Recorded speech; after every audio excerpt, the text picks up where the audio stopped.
Welcome to Class in Session. We have another Caribbean educator here with us. Her name is Tia Marryshow, and she's here to tell us about her experience as a Caribbean educator living in the States. Hi, Tia. How are you feeling today? I'm good. Feel relaxed today, so. Awesome, awesome. All right, tell us, where are you from? So, I'm from Spanish Town, Jamaica, St. John's Road to be exact. Lived all my life on St. John's Road, went to St. Catherine High School. So, that's where it all started. Blue and white. The blue and white You school, should yeah. know. I should know. That's my school. That's my alma mater. I should know. The Prime Minister's school.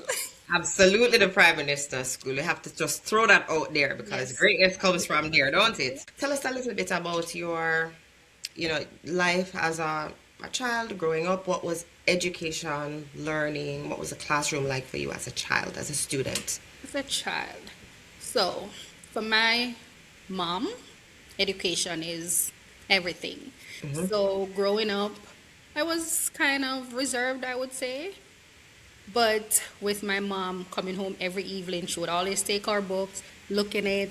Oh, Tia, why this work is not complete? So she will always on me like that. If I come home the next day with the work not completed or my book not marked, Jamaican teachers have to mark your book every day. Hmm. So she's always on top of that. Make sure I'm paying attention in class. She's always there for that. So I grew up in that kind of household.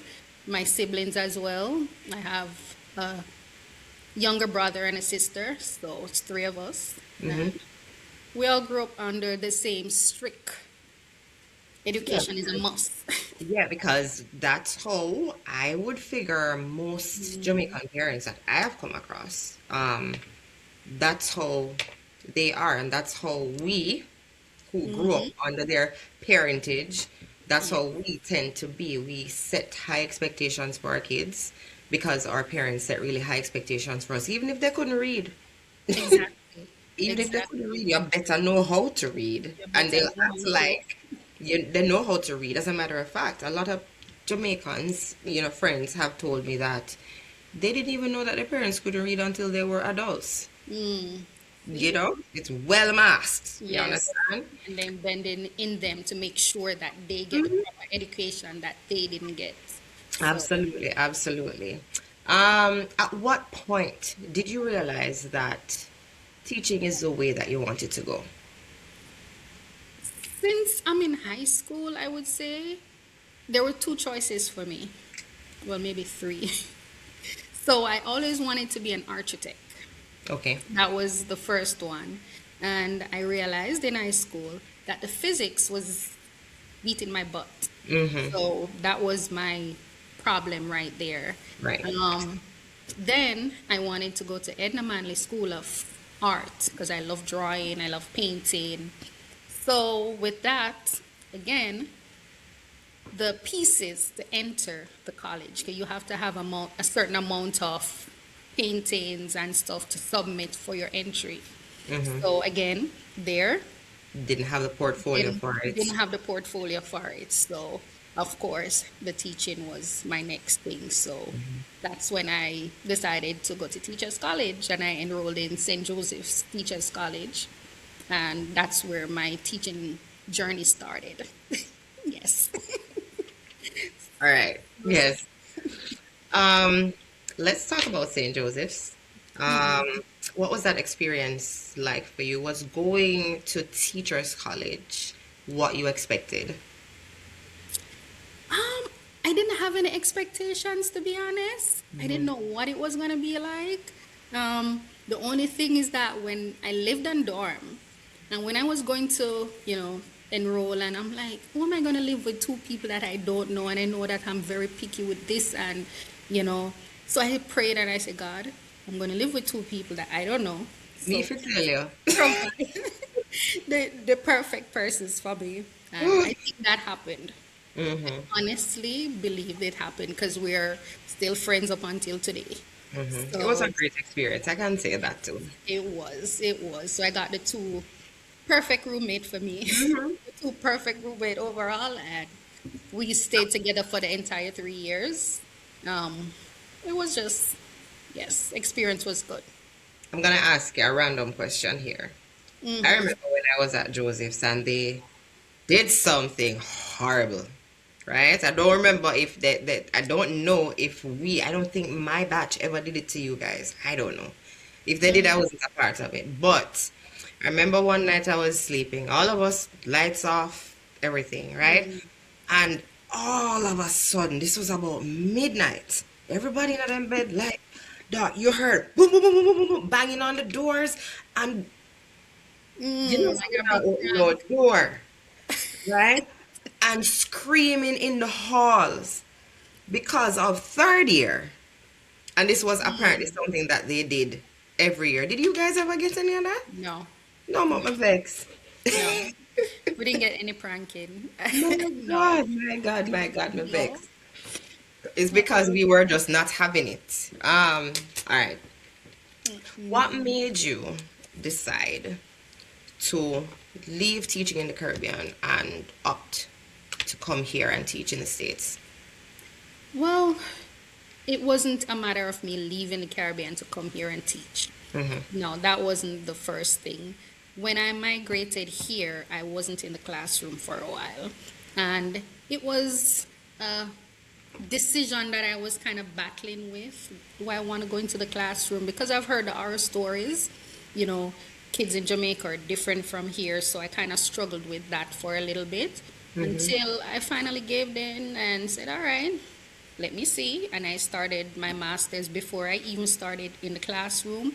I registered in a college and I started my master's. And after that, then I was testing the water a little bit and I started as a substitute teacher. Okay. So before I, finished my license to teach, before that, before the master's was finished, I started doing substitute teaching. And how was that? I loved it. I loved it. For one, I started out in a specialized school Okay. with students with severe disability. Okay. Let's talk a little bit about what it means, what you mean by specialized school as well as students with disabilities, because we might have, for those who may be watching, might have a different understanding of what those terms mean. Okay, so, growing up in Jamaica, we have terms that we give students, who might look different physically, you Hmm. know. So people might call them handicap, that's a Jamaican term. So these students here, students with disability, they're different. They might look different. Some of them they're not performing at their age levels. So say for instance a child is 8 and still in diapers, that child has a disability, something he's not developing in not meeting his milestones, Right. actually not meeting the milestones. So in that term, students with disability. And this, in terms of working at a specialized school, what does that mean? Okay, so a specialized school, it's still run by the Department of Education, but they keep them separate Okay. outside of a general education classroom. So these kids, um, it's just like 8 of them in a class. So you will have Hmm. eight students, sorry, one teacher, and you have a class paraprofessional, or some students may need a personal para. Hmm. So in all, sometimes you will have 4 adults in the classroom with Okay. only 8 students. Okay. Okay. Gotcha.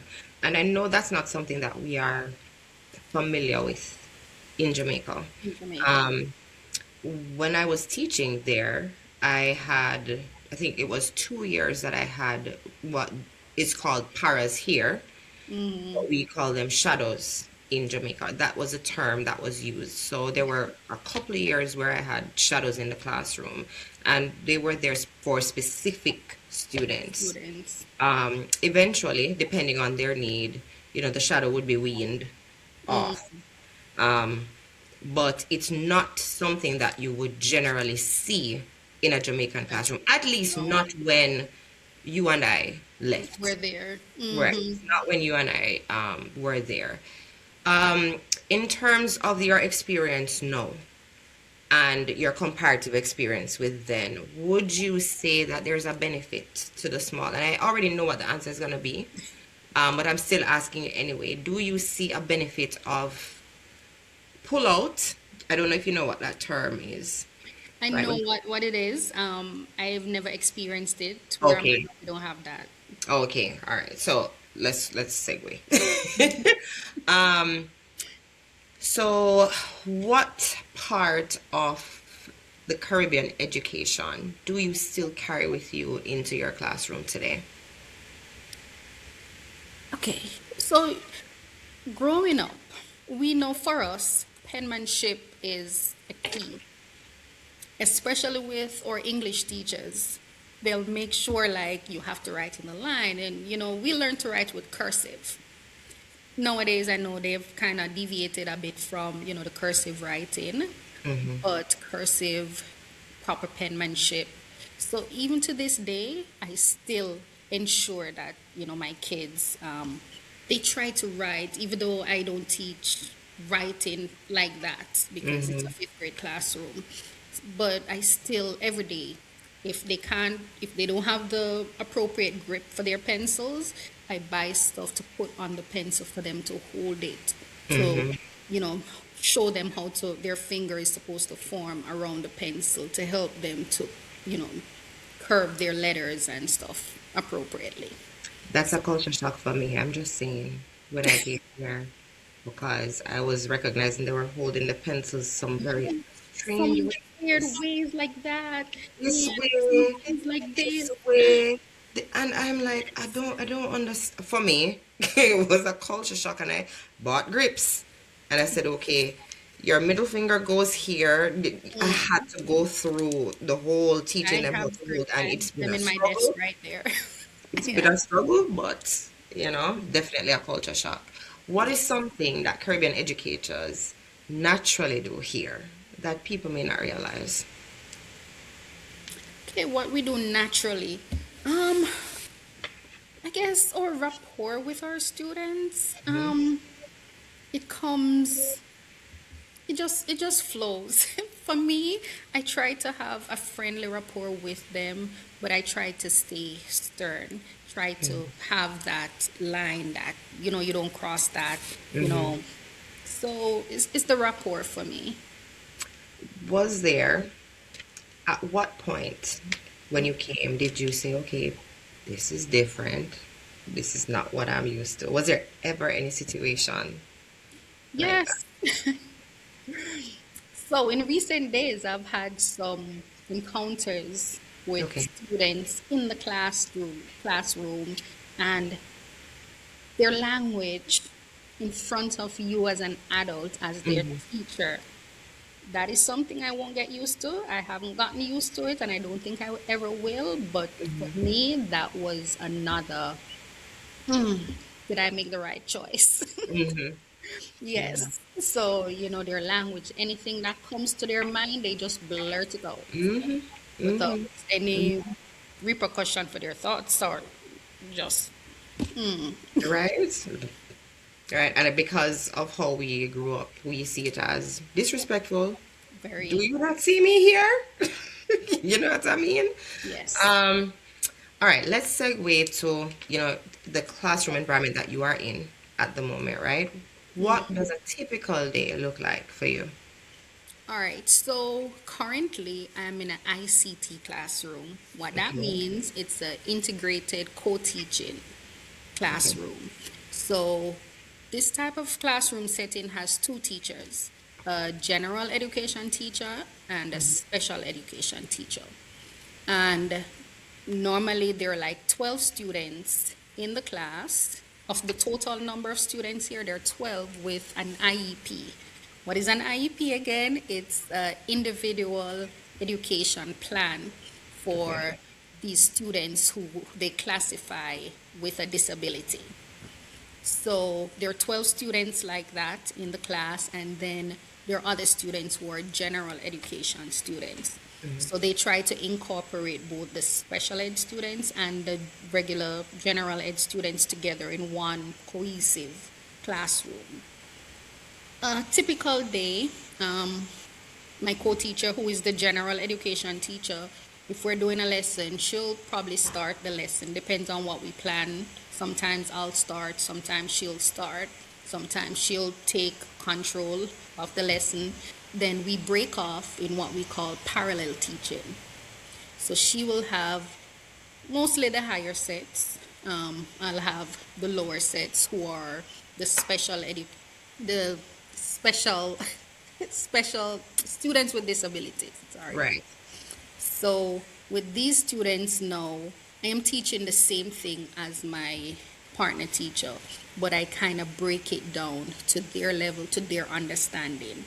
Mm-hmm. So if my partner teacher is, say, for example, about to do two activities with her group, I will only focus on one activity and make Okay. sure they understand that one activity and understand the concept Okay. behind that one activity. Okay.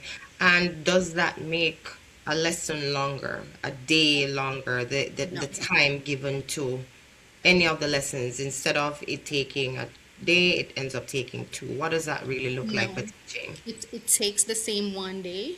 Okay. Um, in ELA, it's ELA in a fifth grade, the content is heavy. It's a lot. Mm-hmm. So we have to do finding gist, then main idea, then a summary. So if the book tells us to find 10 gists of various paragraphs, I'll only focus on three. Mm-hmm. Only three finding the gist, and we discuss it, make sure they have a full understanding. Then with the main idea, we just need to find one main idea, one or two, maybe two supporting details, and Mm-hmm. that's it. So Okay. we're not expecting them to find 10 supporting details to three or four main idea, what the, Mm-hmm. you know. So break it down to their level and ensure that they don't get flustered or overwhelmed by Okay. what they're seeing. Okay. Has there been any wonderfully surprising moment in teaching, students with disabilities for you? Yes. So last year, these students, mark you, they have to do the same exam like every other student in this state of New York. Okay. And I remember one student I had last year couldn't read much, but he was always willing to try. And that's what I loved about him. And when we got the state exam results, he got a level two. Mm-hmm. Now, mark you, people might, oh, level two is nothing, but Mm-hmm. for him, it's a major thing. Yeah. And I use that to say, it's a great accomplishment. He didn't get a level four like other students, but for where he's coming from and getting that level two, see the growth and his progress over the year, and it showed in the state exam. So that was my highlight. Has there been any, have there been any, on the opposite side, I should say, have there been any moments where you've really sat down and had to go into reflection mode to ask yourself, is this really what I want to do? Is this really for me? Yes, You yes. willing to tell us about that one? Um, this was with a encounter with a parent, Okay. and when it comes on to American parents and Jamaican parents, it's two different kind of parenting. Okay. And for a parent to come and, you know, basically blaming you for their child's behavior. This child has been behaving really bad since kindergarten, and now it's fifth grade, and they're blaming you and making it look like you're the reason why the child is getting in trouble. Mm-hmm. It kind of, like, what am I doing here? Because it's like she don't see the benefit of me like trying to work with her child. But even with that encounter with the parent, I've come to realize that, listen, just do what you have to do for the child while you can, because they won't be with you all the time. All year. Exactly. You have a year, Yes, and then afterwards, there's some kind of matriculation. They move on to someone else, somewhere else. You somewhere just else. by the time. Yes, just Um, do what you must in the moment, and yeah. that's I was gonna ask you, since we touched on it, what what has your experience been as a Jamaican teacher and parent dealing with, the culture of an American parent? Oh, wow. So, You have to stop and think about yeah, it. that one is heavy. Mhm. Dealing with them, it's like I try to like how I treat my own kids or how I want other teachers to treat my kids. That's how I try to treat these children here. But sometimes it's hard. It's hard. They have no respect. And then it's coming from their parenting. So it comes on down the line and you're like, So it feels as if there is no support. there's none. Yeah, Hmm. none at all.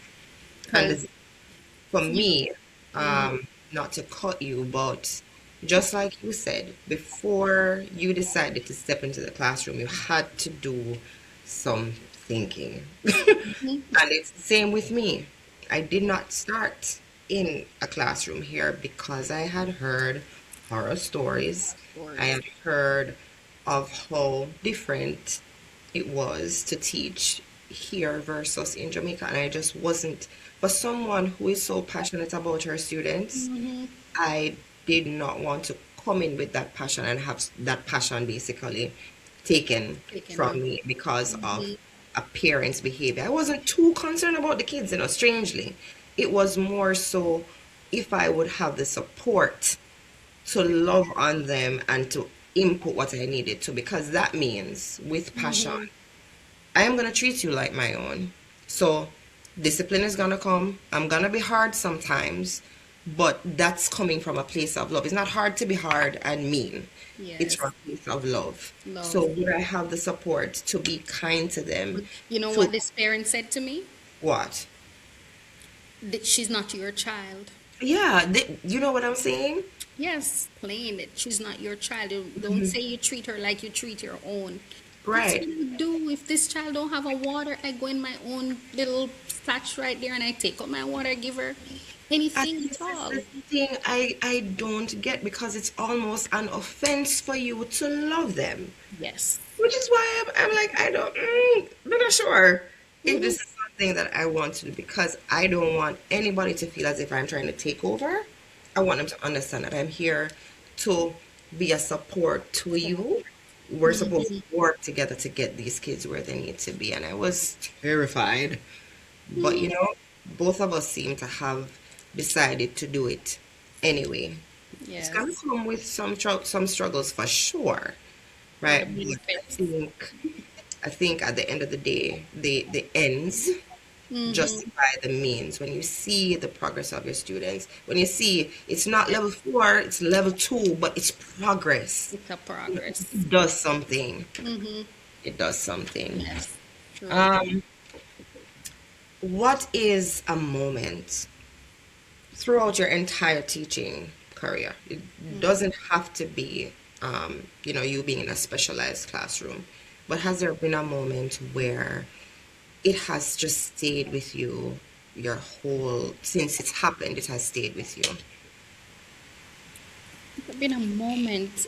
Um, there's not one. There are many things I think that has happened since, Jamaica that I Hmm. think have really shaped me now. Hmm. Things that I've learned back then, I make better choices now.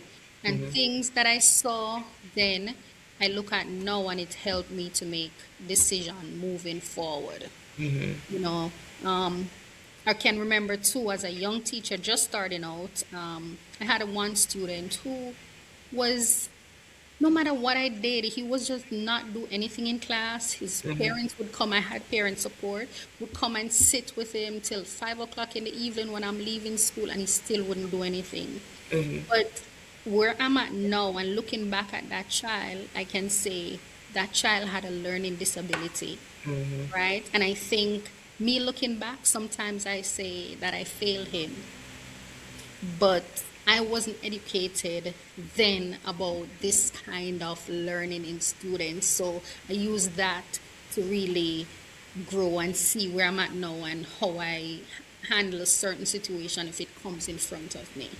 I saw a quote today actually, and it said, "Forgive yourself." Something like this: "Forgive yourself for Mm-hmm. the mistakes that you made in the past that only time could teach." Preach. Yes. You Because know, we need so time. I know you may look back and say, "Boy, I failed him," but if you don't know, you Yeah, don't I didn't know. know. I did not know. No. Because I think that was my first year of teaching.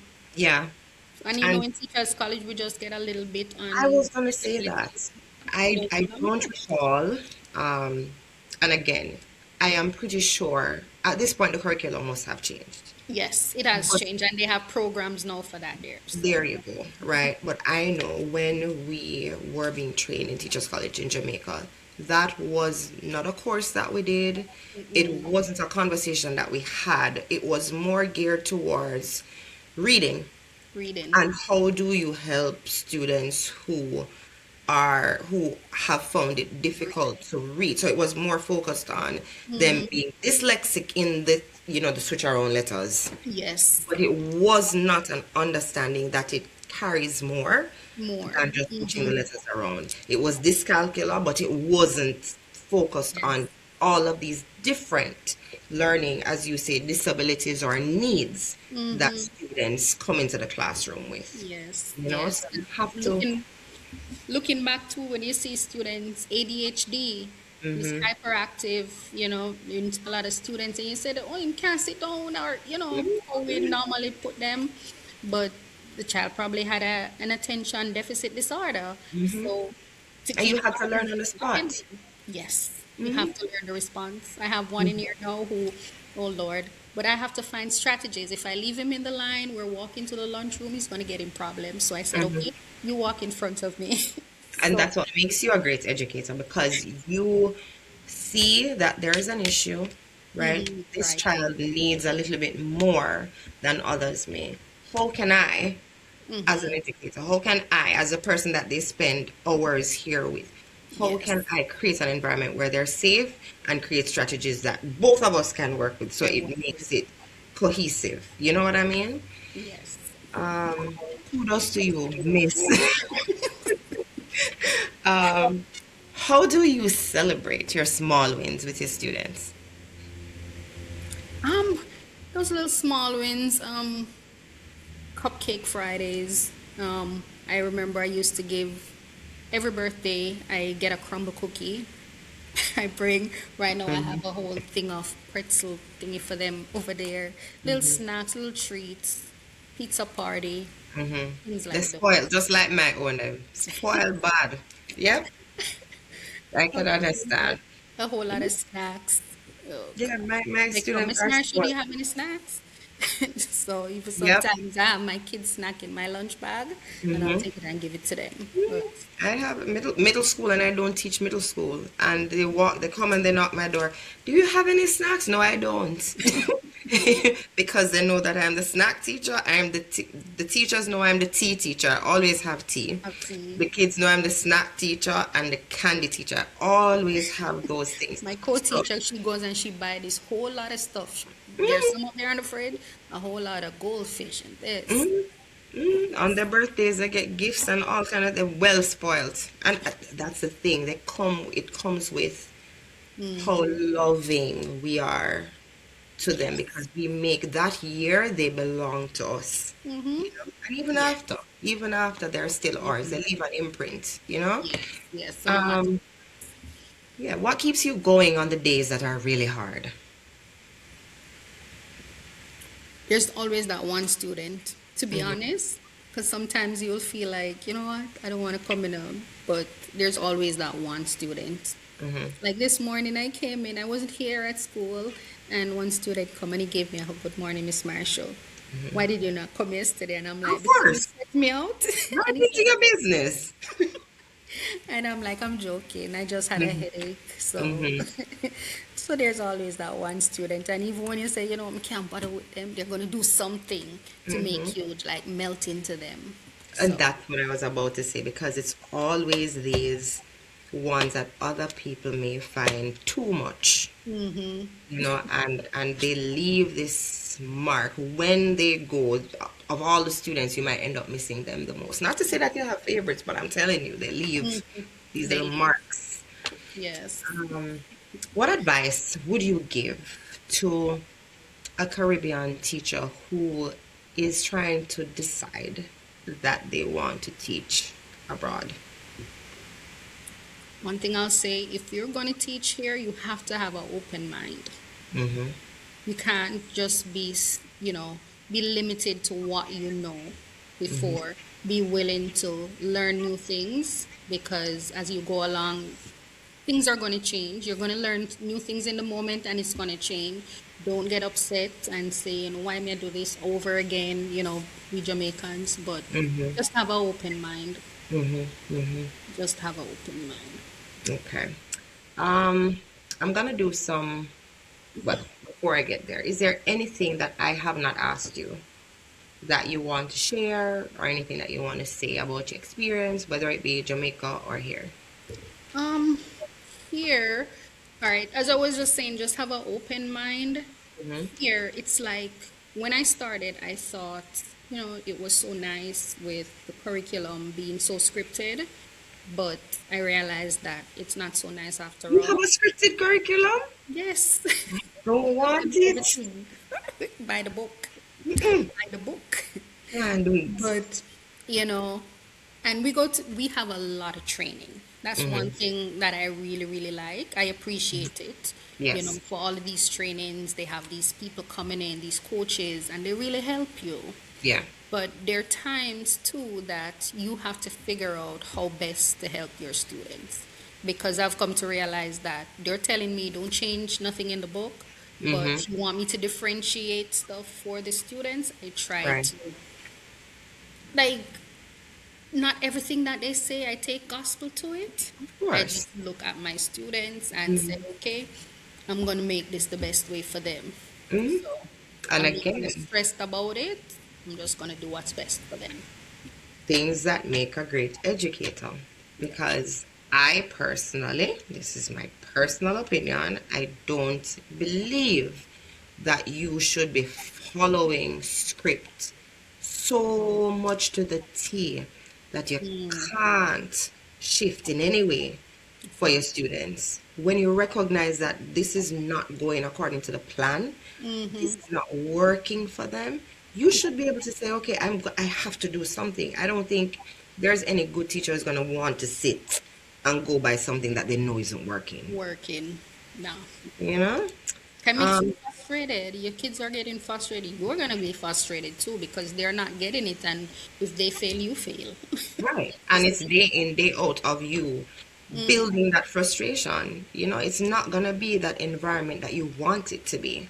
Yes. And it's not gonna create a space for true learning. They're gonna Yes. come, they're not gonna want to be in there learning. They're gonna be trying the best. At some point, they're gonna say, well, it's not working for me either. Why you? I know in the Jamaican context, a child might say, why she give me that something and she knows, say, me not understand, miss, me not get it. Jamaican kids are, Hmm. I get it, you Yeah. know.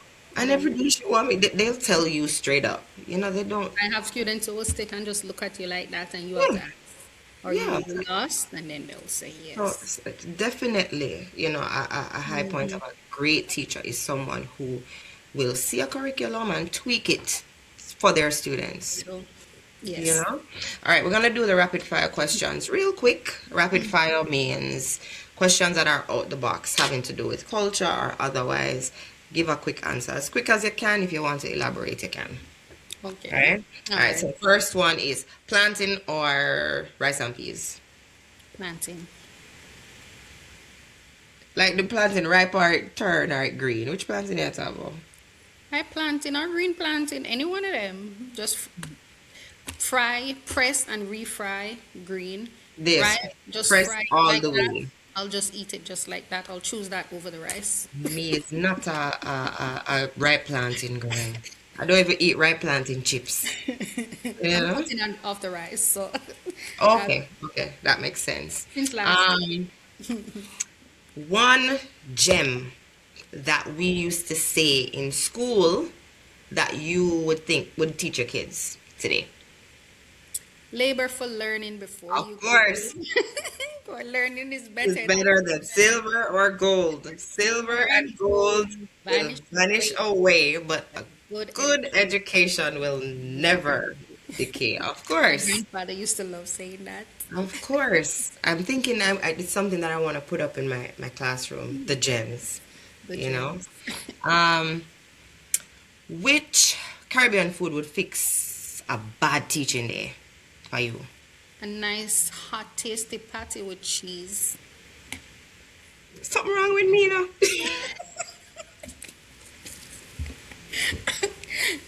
Fresh out of the tasty oven with the cheese. Not Yeah. with the cheese. Not with the cheese. What is wrong with you on this tasty patty with cheese? Yes. All right. KFC or Island Grill? KFC. A spicy two piece with rib, please. If you were to go to Island Grill, what would you order? It had to be the jerk with a festival. All The right. sauce is really good. I love the Mm-hmm. sauce. All right. If your students visited your home country, what's the first thing you would make them try? A patty. You want me to tell you mine? And them are gonna look for me funny. A jelly, like a real one. Then I'll drink it. Them not gonna enjoy it because up here their taste buds are a little differently wired. But I want them to get the experience of the coconut with the man with the machete and chop it and chop it round and take out the other part and put the straw in there and give them the big old jelly to hold. That's what Jelly. I would. Yep, Yeah, it's just absolutely. because they got patties downstairs the other day for lunch, and Mm-hmm. I saw it and I smelled it and I'm like, oh, that smell good, Feel but it still good. can't be be a tasty patty. Mm-hmm. So, They have and some good ones in New York, though. yeah, but we have Jamaican students, and one of them is here, and I said to her, "You're not eating the patty," and she's like, "No, Miss Marshall, It's that's not gross." easy. That's what she said, gross. Get it, get it.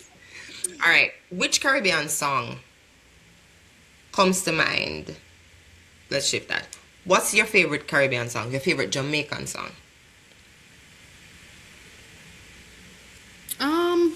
I don't even know, to be honest. Can't think of any right now. But I hear these kids singing the other day coming upstairs. Ting-a-ling-a-ling, school bell a ring. Yeah. Booyaka, booyaka. I have real Jamaican kids in here. I So love when I it. hear them singing it, I turn around, I'm like, oh, you know that song? But it's one.